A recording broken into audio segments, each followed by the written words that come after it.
Quoi qu'en disent les patrons de médias, il y a toujours dans les orientations éditoriales de ces derniers une notion partisane, quoi qu'inavouée. Ce qui emmène à se poser des questions autour de la neutralité des médias. Alors, un média ne doit-il pas être neutre? Oula, le média neutre, je le cherche.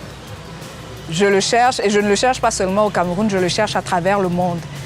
Et humblement, je n'ai pas encore trouvé. Lorsque le pouvoir pose une action positive, qui est capable de dire que c'est une action positive, lorsque l'opposition fait une action négative, nous sommes également en mesure, en capacité, suivant notre ligne éditoriale, de dire que c'est une action négative. Il est très difficile quand même de trouver des médias neutres, mais chacun requalifie le fait selon sa ligne éditoriale. Chacun a son camp.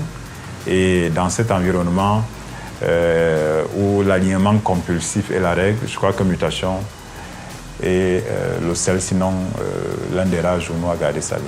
Il n'est pas juste, il n'est pas honnête de donner l'impression d'être neutre, c'est tant il est qu'on peut l'être, alors qu'en réalité, dans le traitement, dans le choix des sujets, c'est pas ce qui est reflété.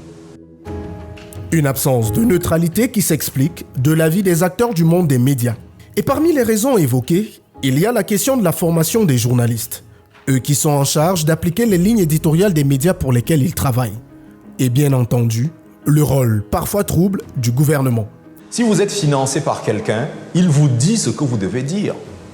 Il vous dit ce que vous devez dire. Quand, par exemple, sur la CRTV, le directeur général dit que c'est le tam-tam du président de la République, c'est parce que le président de la République l'a porté à ce poste, c'est parce que c'est le président de la République et ses démembrements qui décident des subventions accordées à cet organisme-là.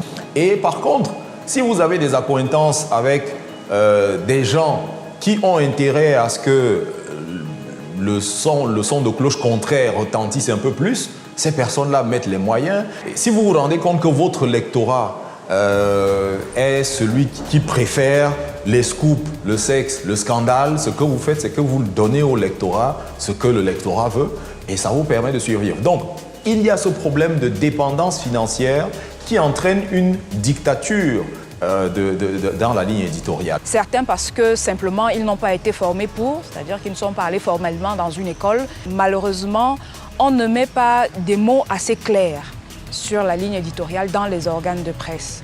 Parfois c'est délibéré parce que on ne veut pas se faire repérer, parce qu'on veut avancer masqué, souvent parce qu'on veut user de ruse pour pouvoir se laisser la latitude d'un peu d'opportunisme aussi. Il y en a qui sont devenus des procureurs, qui sont devenus des avocats, qui sont devenus des relais amplificateurs. On sort du champ du journalisme et je pense qu'il serait honnête pour ceux qui le font, que ce soit du côté du pouvoir que de l'opposition, de dire clairement qu'ils ne font plus du journalisme. La presse camerounaise est un manipulateur manipulé. Manipulé par ceux qui veulent conserver le pouvoir ou ceux qui veulent l'acquérir. Donc, on va amener les journalistes parfois à dire ce qui n'est pas vrai pour 2 ou 3 tondus et mal pelés, au détriment de 1, 2, 3, 4, 5 millions de personnes qui manquent d'eau, qui manquent de soins de santé.